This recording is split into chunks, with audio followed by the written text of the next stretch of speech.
Hey UConn Nation, it's KK Arnold here. If you're looking for the latest UConn women's basketball content, go subscribe to Listen Up to Phil and Ryan. Go Huskies!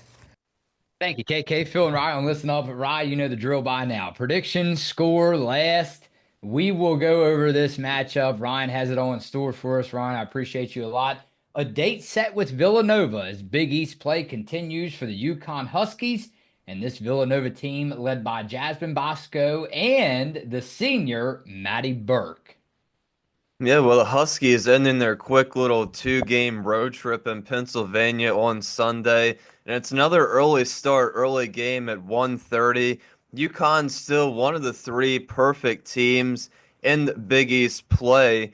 KK Arnold looks to carry over her momentum from the game against Marquette, which was her homecoming game. Had her best game of the season, so hopefully she can have another good one on Sunday against the Wildcats. And so did Jana L. Alfie, who also had, I would say, her best performance of the year so far, who I would expect to get another start for this game. As for UConn's opponents, the Villanova Wildcats, they're currently 7-7 on the year, one win and one loss in Big East play. They just had a tough loss, a one-point defeat to Seton Hall on Wednesday.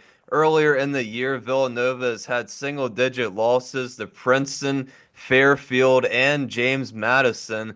They also lost two key starters to the transfer portal. Lucy Olson went to Iowa, and Christina Dulce went to Maryland. But the Wildcats did use the portal to their advantage as well, picking up Danae Carter, Laura Edmondson, and Brene Power Cassidy.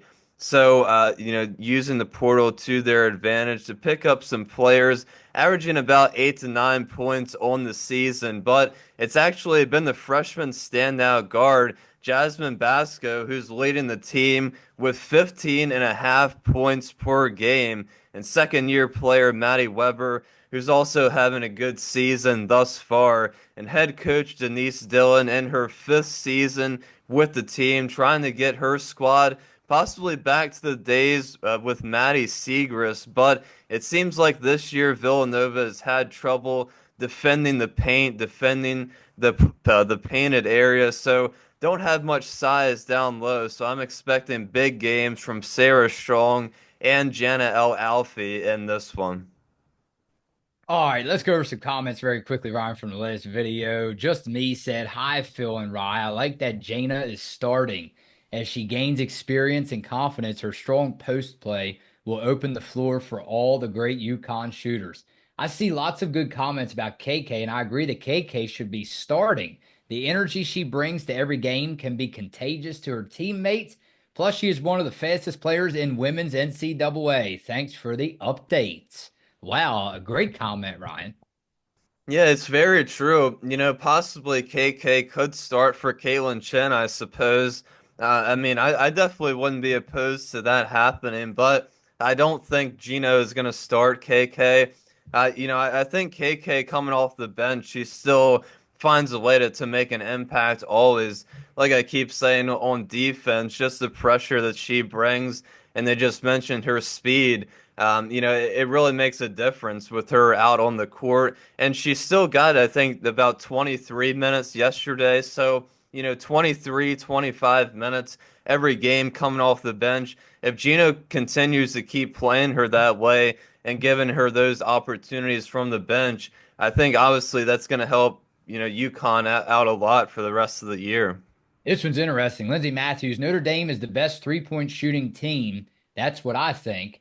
UConn should watch them closer. Hmm. Yeah, the three-point shooting, it's tough because you can't, you can practice it, but, you can't really watch another team and just get better at it. It's just something they're gonna have to practice, and hopefully the shots fall during the game. But, I would like to see them start making about 10 threes per game. I think that's a pretty good number. Got pretty close to it yesterday. Shooting pretty well in the first half against Marquette. but unfortunately, the second half was kind of continued a little bit in terms of the 3-point shooting, I guess you could say. But I think the attempt shot per game is right where they want to be. But I think all of us and of course all the players as well would like to see a lot more starting to fall through the hoop. I know Ryan can't wait. I can't wait to catch up with KK Arnold again in the off season. Ryan, Jason said KK was playing in a higher gear today. She continues to remind everyone that she helped get this team to the Final Four last year. Jana had a better game today. The game is still a bit fast for her, but she improves with the more minutes she sees. Peace. Yeah, I think both of them had a really good game. Like I said, probably their best performances of the year so far, and KK definitely showed out in front of her hometown crowd. I think I saw where she had about 100 friends and family in the stands. So I'm sure that was pretty cool for her to have that performance in front of all of her friends and family in Wisconsin. And of course, for Jana, I'm glad she's getting the starts now. I think that's done her a little bit of good, possibly getting the start as opposed to coming off the bench. But hopefully, like I said, she can carry that momentum from the last game because we're definitely going to need her down the stretch. Here we go. Predictions and final score, Ryan. Who do you have winning in the score from not too far away from us, from Villanova, Pennsylvania? Yeah, I think this is game's going to go pretty similar to the Marquette game. I don't think Villanova has enough to keep up, unfortunately, for the Wildcats. So my prediction, UConn 80, Villanova 55. All right, Ryan. I'll go UConn wins this one 85 to 55. How about that? I'll keep it interesting, keep it close to your score prediction. 80, what did I just say? 85 to 55? I forgot already. All right, Yeah, we'll go yeah. 85-55 UConn over Villanova. And I'll see you right back here on Sunday. Bundle up, Ryan, and prepare for an Arctic blast. Phil and Rye on Listen Up.